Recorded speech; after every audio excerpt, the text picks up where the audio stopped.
Hi dear viewers. Today we have an amazing person on the show today in the name of Mellisa Addey, who is one of the great teams of the Alliance of Independent Author. And Mellisa had come on the show today to talk about ALLI and how the organization have been of great impact to independent published authors out there. So Mellisa, it's quite a pleasure to have you on the show today. You're welcome. Thank you. It's a pleasure to be here. Thank you for inviting me. Yeah, it's such a great one to have you featured on the show. It's nice to be able to come and talk about what Ally does. Yeah. That's great. So, Mellisa, for those who haven't heard about ALLI, the Alliance of Independent Authors yet, can you tell us briefly what the organization is all about? So it's the Alliance of Independent Authors, and we call it ALLI for short. And partly to remind people how to pronounce it, we always say because you're publishing ALLI. Yeah. And so the idea, the idea really, ALLI is a writing organization, an association for authors who self-publish. And the mission, if you like, is that we try and support the ethics, making sure that people receive good quality information about self-publishing and access. For example, when people find a good cover design, it's like, well, that's an easy thing to say, but where are you supposed to find out, and how do you make sure that you're not going to be scammed or ripped off? And so we try and make sure that we vet services and have a good list of services there for people to access. And then the excellence is really about making sure that people are really well informed on how self-publishing works, the latest marketing trends and ideas and opportunities and all of those things, so that authors can do the very best they can when they self-publish. So it's all about the ethics and the excellence in self-publishing. That's what we do. And it was founded in 2012. So last year we celebrated our whole decade Oh, wow. of self-publishing support. And it was set up Amazing. by Orna Ross and her husband, Philip. And that was because right back in 2012, there wasn't a lot of support for self-published authors around. There wasn't a place to go to. And they felt that those authors were going to need that kind of support and help along the way. Hmm. And they wanted to make sure that self-published authors always had somewhere to go to ask these questions, to find out about it all. And so they set up ALLI. Yeah, that's great. I'm quite excited to know about these things and to know about the works that ALLI is doing over there for independent published author. Now, Mellisa, there is this perception that most readers have towards self-published books and authors.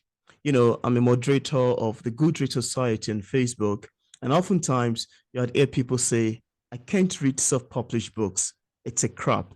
The edit is horrible, and many other reasons, attached to self-published books, which to my own perception makes it looks like there's a general problem and stigma on self-published books. Some would even laugh Yeah. about it. And I'm just quite curious, in your opinion, why do you think self-published books have this stigma or are considered inferior to its traditionally published counterpart? Love to hear your opinion about that. So I think there's a couple of things that have happened. I think over time, that stigma's changing. So certainly when I first really talk about being a self-published author proactively. So if you asked me, I told you, but I wasn't about to volunteer that information because I knew that there was a stigma around it. I think over time that has changed so much. So now in the UK, when I talk about, I'll meet people now and I'm like, hi, I'm Mellisa and I'm self-published. I'm much more open about it because there isn't that stigma anymore. And instead of people going, oh, like around being self-published, you get people going, oh, really? Tell me more about that, especially the traditionally published authors, which is Mm, quite funny. yeah. I think there's two things. One is a lot of the books that are self-published, you wouldn't know they were self-published. And of all ebooks in English are self-published. So I think I realize they're self-published. So that's not the ones they're criticizing. They have probably enjoyed those books and haven't realized they were self-published. Like I can't remember who the publisher was for the last book I read. It's not something I Mm, look at, and I'm in the business, mm, so yeah. So I think those ones they haven't even noticed. The ones they have noticed, it's because the author has not put the right level of time and attention into it. a lot of people think, oh, it's really easy to self-publish. You just, just throw a cover together and chuck the thing out there and it'll be Yeah. fine. The self-publish bit is it's not a very good name for it. I think indie publishing is probably better because it's more like indie bands. Mm. So the self bit implies that you can do it all yourself. You can do it all yourself, but it's not a very good idea to do that from a quality point of view, because Absolutely. really, as an author, it's very hard to edit your own work all by yourself because you can't see it fresh. You are so close to it, you're so involved in it that it's really difficult to stand back and go, let's look at this from the outside. So you should really have a good editor on board, and that would make the quality of your work better. Yeah. You should really have a good cover designer come in and do your cover for you, because they're going to do a much better job than you are, because we don't have those skills. We're good at writing the books, we're not so good at doing the cover designs. Absolutely. So that self bit, I think, sometimes misleads authors into thinking, oh, I'll just do everything myself. And then they put out a product that is not as good quality. And it's a shame, really, because it means their book will get criticized, as you found. So, a reader will go, oh, I didn't like it because it was badly put together, or it needed editing, or the cover wasn't nice. So their book gets criticized, and really then it kind of hurts all the indie authors, because people get in their head, oh, well, so all self-published things. I think actually most self-published books are pretty good nowadays, and well done, but there are odd ones that sneak through, and it's a shame for the author, really, because that book isn't going to sell. Absolutely. So You see, I've been following this trend on. There's a particular time I had a post on this, and I was asking, why do you think readers hate self-published books? Why do you think most people prefer the traditionally published books over to the self-published counterpart? And I have quite a lot of response coming in from different people sharing their ideas, their thoughts, their perceptions. And what I see mostly from the high population of people that contributed in the response was that the edit.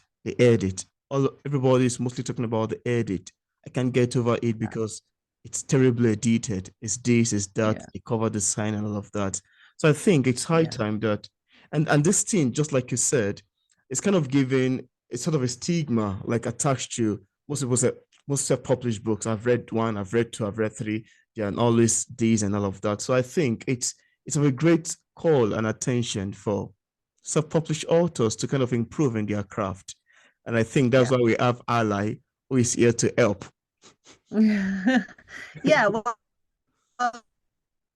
I mean, we have vetted, we have a directory of vetted services, which includes people like editors. So that means that you can find a good quality editor and work with them. And sometimes people, they don't like having feedback on their writing or whatever, but actually working with an editor is like having the most bespoke writing course for you, because standard writing advice is like, oh, show and don't tell and character arc and blah blah, but that is very generic, that advice. I mean, it's good advice, but it's generic. When you have someone who's a professional sit there and look at your writing and your work and say, can you see that you're doing this when this would be stronger or better, or get the story across better, then you are developing your own writing craft so much more and so much better. And so it really benefits people to have that editing process. Like the very first time I worked with an editor, it was on my second novel. My first novel was sat in a drawer somewhere, and I worked with her for ages and on this novel and changing this and changing that. And it was making it better. I could see it was making it better. And then I went back and looked at the first novel and I thought, oh yeah, no, the whole of the first chapter should just come out, and that character should do this thing, and and I just really saw it in a different way that I hadn't been able to see before, because I didn't, I hadn't learned that stuff. And so you learn from working with an editor. It's a really valuable thing to do, and obviously it makes you then more successful as an author. Absolutely. That's great. Thank you so much, Mellisa. Now, could you share with us the advantages or the benefit that an indie author would stand to gain working with the alliance of independent authors? What are the services that an author can benefit from through ALLI? Oh, so the main things I think that are important for a new author, particularly coming into self-publishing, is so when people become members of ALLI, even for non-members, I do advise that you come over and have a look at, we've got a website called selfpublishingadvice.org. And that's free to everybody. You don't have to be a member of ours. And we have so much advice on there. We have blogs, we have podcasts, we have YouTube videos covering just about every topic you can think of. So that's a really good place to start for everybody. And you can just come and just see what we've got there available. It's really useful.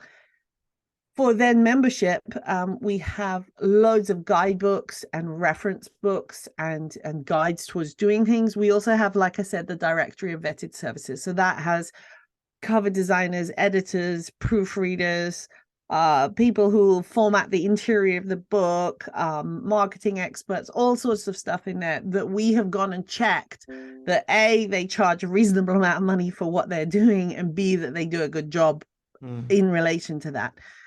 So I think that's really important things for someone to have. And then as part of that, as people are progressing through their career, we have associate membership. So that's just before you've published for the first time. So that's like for brand new writers who are working towards publication. Then we have author membership, and then we have authorpreneur membership. Authorpreneur is when you have sold more than 50,000 books in the last 2 years. So that's like sort of an advanced level, like. And all the way through that, we have a lot of work that we do to try and support the indie community as a whole. Reason than that, and we will work with them sometimes to help them change their criteria. We'll do things like we didn't want authors to feel financially that there were barriers into becoming a self-published author. Obviously, we do say work with an editor, get a professional cover designer, and these things do cost money. So we said, okay, we're going to do the greater success for you, for your best quality. So what we did there was just put together a brief guide on that. So if you go to allianceindependentauthors.org/ongoing-campaigns, you can look through that. And there's one about accessible self-publishing. And in there we have how to self-publish for free. And that's free to everybody, non-members as well. And we have things like author safety, guides and things like that. So we do a lot of campaign work as well, where we're trying to support the whole of the indie community. And really also a lot of the advice and knowledge that we give away for free is because we want all authors to be well informed. We don't just want to go, oh, it's just for our members. We want to go, we're trying to support all authors so that they can make informed choices. You know, after that, if you want to be traditional, and then I kind of feel bad for them because I'm like, you're making choices and you don't know what the other options were. So I would like you to have those options. Well, that's great. That's quite a lot of work. That's very fantastic and quite amazing. You know, we have quite a lot of authors and English literature, which of course is a sort of a podcast that I've created dedicatedly actually to the reviews of books by independent published author in the form of interviews and literary conversation. And I'm hopeful that quite a lot of people watching this would love to come on board, would love to be a member and all of that. Now, Mellisa, there is this question that I have, Holix love to ask. And I've mostly, gets me curious. It's a bit related to my previous question, and it's about some context. Literary context that I have seen, read about the requirement for submission. Books that I've seen do not accept independently published books. You had see them, stated clearly in the submission portal that independently published books are not eligible to apply or something. And sometimes I'll be like, oh my God, no, what if it's all about independent published books? I'm curious, why do you think there are some restriction when it comes to self-published books, acceptance into a context? Why do you think this kind of issue exists? And what do you think can be done to avert it? So this sits very much in the kind of campaigns work that I do. So I think most new awards, so where a brand new award is setting up, they open to self-published authors because they know that this is a major part of the publishing industry nowadays. So they always welcome them. But the ones that tend to still have closed doors, they tend to be the much older awards. And they were set up at a time when self-publishing was really kind of vanity publishing and was done very badly, was not a major part of how the industry worked at all. And they kind of they were very snobby about it, and they haven't yet kind of caught up with that and made the changes. Sometimes they're locked into things. So for example, there was an award that I was trying to go into, and they were like, no, because at the time when it was written as a will bequest from someone. So they left money in their will to set up this award. Oh. And it said no self-publishing. And obviously that was quite a while back. It was like 50 years ago, and they didn't, you know. So now legally you got to go back in there and kind of adjust something about it, because otherwise you're sort of locked into this awkward position. So some of them are locked in for legal reasons. Some of them just haven't updated, and that's where we will go to them and say it really might be time to open up in that way. So recently we were talking with an award. It was a lovely award where you could go to Scotland and be a writer in residence, and it was really exciting and nice. And we said, why are the self-published authors not allowed? And they kind of were like, and they didn't really have like a very strong feeling about it. So we sent 3 different self-published authors, and each one of them we said, ask if you can enter. And each one of them individually, they went, yeah, sure, enter. I mean, feel free to send in your thing.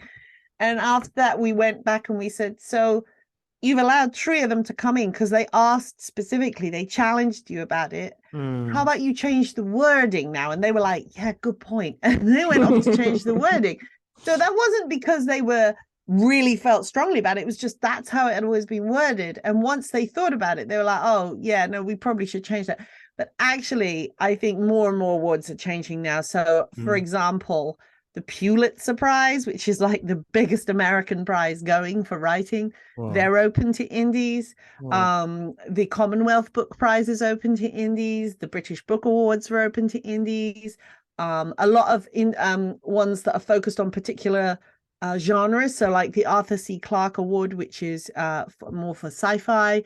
The Lambda Literary Award. There's the Lindisfarne Prize for crime fiction. There's a ton of awards that are open now, including the really, really big ones. And so actually, I think that's really changing over time. And the ones that haven't changed, either they're open to being challenged a little bit, like the award I mentioned, and some of them I'm like, you're going to have to catch up one day. So I think that's still changing. It's still changing. That's great.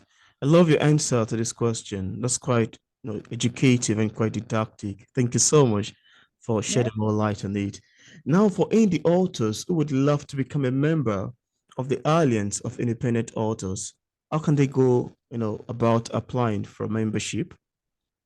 So if you, I'll read out the URL so I don't get it wrong. So allianceindependentauthors.org/join. And then you'll see there's a whole list of the membership benefits. It will talk about which different membership categories there are, depending on where you're at in your writing journey. And then you just put in an application. And it's, we are always really happy to have new members, because we hope that we can spread the word a bit more about self-publishing, make sure that our members are educated about it so that they can make those good informed choices for their own publishing careers. Oh, that's great. That's great. And I would have to leave a link in the discussion part of this conversation. That would be so helpful. Thank you. Where authors can click and go ahead and register. That'll be great. That would be really cool. Thank you. You're welcome. Now, can ALLI be considered as a marketing platform for indie authors and books? I'm just curious. Yeah, so we feature a lot of our authors in various ways. So we have the Inspirational Authors podcast, which is ALLI members, and we'll pick out people who have particularly interesting publishing business stories. So we focus on them. We have a list of all our members, and you can kind of work your way through it. So you can pick them by location. So for example, let's say you wanted to put on a festival somewhere, a book festival, and you wanted to invite indie authors. You could go in there and you could go, okay, I need indie authors in this part of the world. I need them to have these particular skills or this genre that I'm interested in.